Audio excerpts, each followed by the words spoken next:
지금 서울중앙지방법원에서 재판 중인 윤석열 대통령 명예훼손 관련해서 언론사들에 대한 무자비한 압수수색이 있었습니다.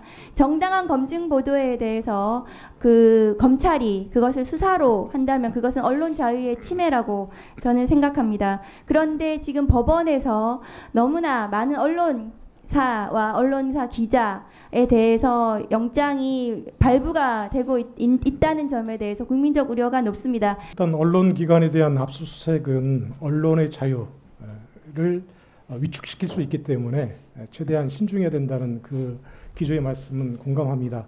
다만 언론기관이라도 그 활동에 범죄의 혐의가 있고 그 혐의에 대한 수사의 필요성이 있다면, 특히 또 압수수색이라는 강제 수사의 필요성이 있다면 수사도 진행이 될 수도 있다고 생각합니다.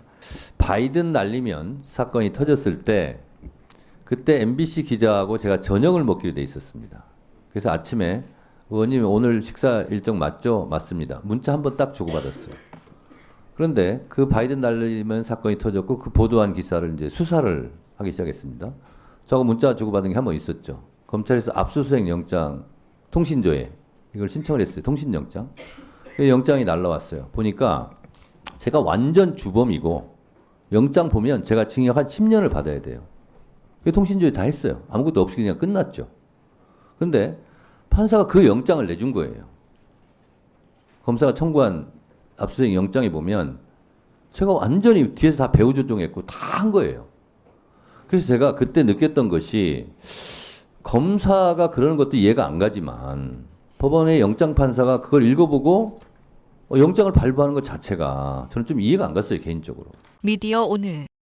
지금 윤석열 정부 들어서 권력기관인 감사원, 권익위, 경찰, 검찰 모두 윤석열, 김건희 정권의 시녀가 아닌가 하는 비판을 받고 있습니다. 감사원은 대통령 관저에 대한 제대로 된 감사하지 않고 비난을 받고 있고, 국민권익위는 명품백 관련해서 어이없는 종결을 했습니다. 경찰은, 경북경찰청은 최혜병 순직 사건 관련해서 임성근 사단장에 대해서 제대로 수사하지 않았다는 비판을 받고 있습니다. 검찰은 최근에 김건희 여사의 도이치모터스 주가 조작 범죄 혐의에 대해서 불기소 처분을 내렸습니다. 저는 법원이 우리 대한민국의 사법정의의 최후의 보루라고 생각을 합니다. 대한민국에서 지금 법관의 독립이 무엇보다도 지켜져야 되고 사법부의 독립이 지켜져야지 사법정의를 실현할 수 있을 거라고 생각합니다.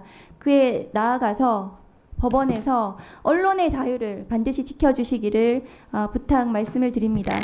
김정중 서울중앙지방법원장님께 말씀드리겠습니다. 지금 서울중앙지방법원에서 윤석열 대통령 명예훼손 사건이 재판 중에 있습니다. 맞습니까? 네. 화면 좀 올려주시겠어요? 네. 지금 서울중앙지방법원에서 재판 중인 윤석열 대통령 명예훼손 관련해서 언론사들에 대한 무자비한 압수수색이 있었습니다. JTBC, 뉴스타파, 그다음에 뉴스버스, 소속된 봉지욱, 한상진 기자에 대한 주거지 등 압수수색, 이진동 뉴스버스 대표, 경향신문 기자, 그 다음에 또 야당인 더불어민주당의 의원, 보좌관, 그 다음에 민주당 소속 연구위원 등의 무자비한 압수수색이 진행이 됐습니다. 주거지까지 포함되어 있고요.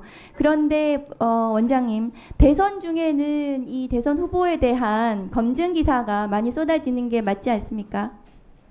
그런데 그 관련해서 후보에 대한 허위 사실을 보도해서 명예를 훼손해서는 안 되겠지만, 정당한 검증 보도에 대해서 검찰이 그것을 수사로 한다면 그것은 언론 자유의 침해라고 저는 생각합니다. 그런데 지금 법원에서 너무나 많은 언론사와 언론사 기자에 대해서 영장이 발부가 되고 있다는 점에 대해서 국민적 우려가 높습니다. 지금 서울중앙지방법원도 마찬가지고요. 18개 지방법원의 압수수색 영장 발부율이 90%에 육박하고 있고요. 수사기관이 청구한 압수수색 영장 중에 10건 중에 9건 비율로 영장이 발부되고 있습니다. 이것에 대해서 원장님께서는 어떻게 생각하고 계십니까? 일단 언론기관에 대한 압수수색은 언론의 자유, 위축시킬 수 있기 때문에 최대한 신중해야 된다는 그 기조의 말씀은 공감합니다. 다만 언론 기관이라도 그 활동에 범죄의 혐의가 있고 그 혐의에 대한 수사의 필요성이 있다면, 특히 또 압수수색이라는 강제 수사의 필요성이 있다면 수사도 진행이 될 수도 있다고 생각합니다. 지금 압수수색 영장이 청구된 데 대한 어떤 발부율이 90% 넘는다, 이런 지적을 많이 해주시는데요. 실제 그 압수수색 영장 청구의 상당 부분은 경찰 수사 단계에서 검찰에 신청해서 검사가 청구한 영장, 대부분 보이스피싱이나 중고 거래 사기 등 범죄에서 그 거래에 사용된 계좌 그리고 연결된 계좌의 명의 확인하기 위한 그런 압수수색 영장이 많이 차지하고 있고요. 그 부분은 당연히 많은 국민들의 피해를 입은 범죄 사건이기 때문에 수사의 필요성이 높아서 거의 100% 발부됩니다. 그런 부분을 제외한 나머지 압수수색 영장 부분은 실제 발부율이 우리 중앙 통계에 따르면 77.8%로 지금 확인이 되고 있습니다. 그리고 또 일부 기각, 결국 이제 일부 발부죠. 그것도 전체 발부율로 지금 파악을 하고 계시는데, 한편에서는 압수수색 대상과 범위를 면밀하게 검토해가지고 기각하는 것도 상당히 법원이 그 압수수색 수사에 대한 어떤 적절한 통제 방법이거든요.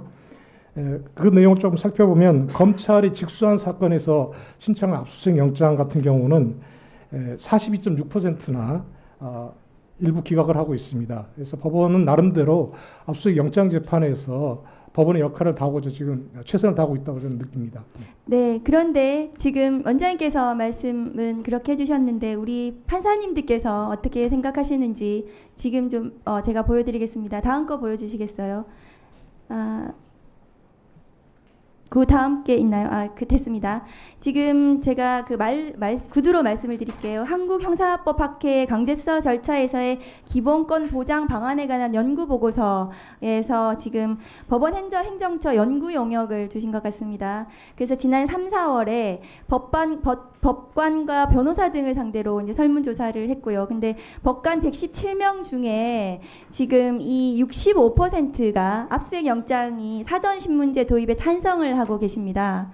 그래서 이 압수수색 영장이 과도하게 발부되고 있다는 것에 대해서 판사님들이 동감을 하시는 것 같습니다.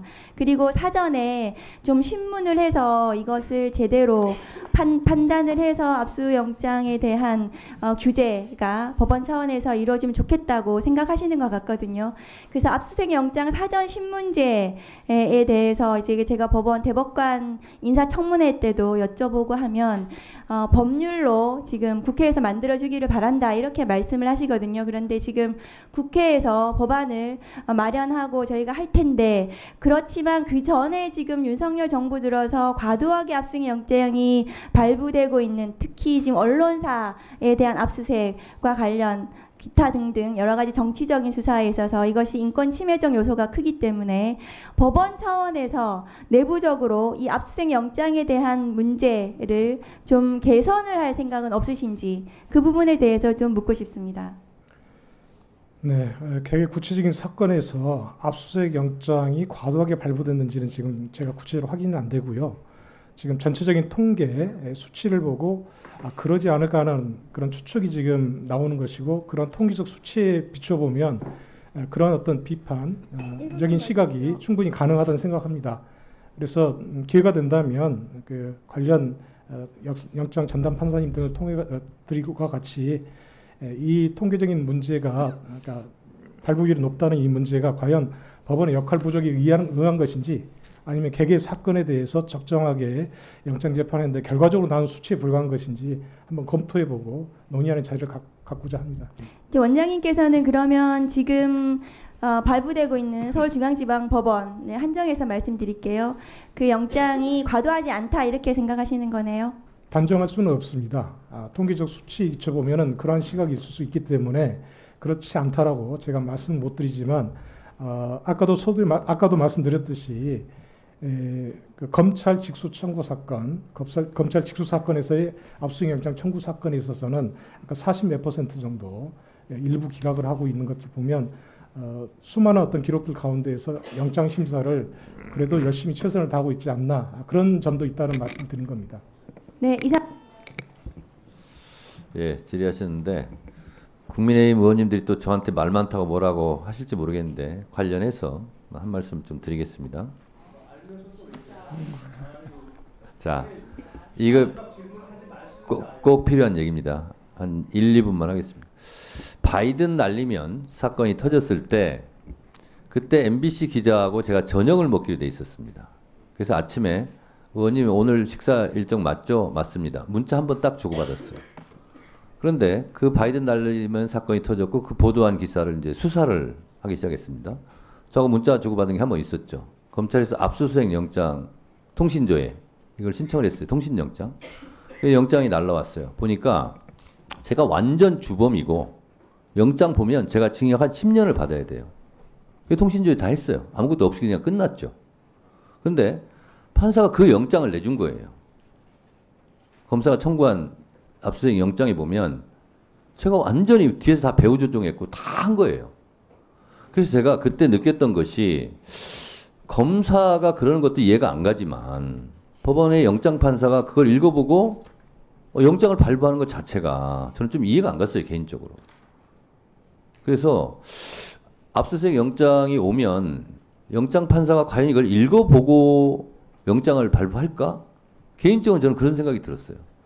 그래서 압수수색 영장을 칠 때는 인신구속은 진짜 신중해야 되는 거 아닙니까? 헌법 12조에 따라서. 그냥 발부하는. 그러니까 자판기 영장 발부 아니냐. 그래서 압수수색 사전심의제가 필요하다라고 제가 계속 주장하고 있는 거예요. 이런 부분도 참고해 주셨으면 좋겠습니다.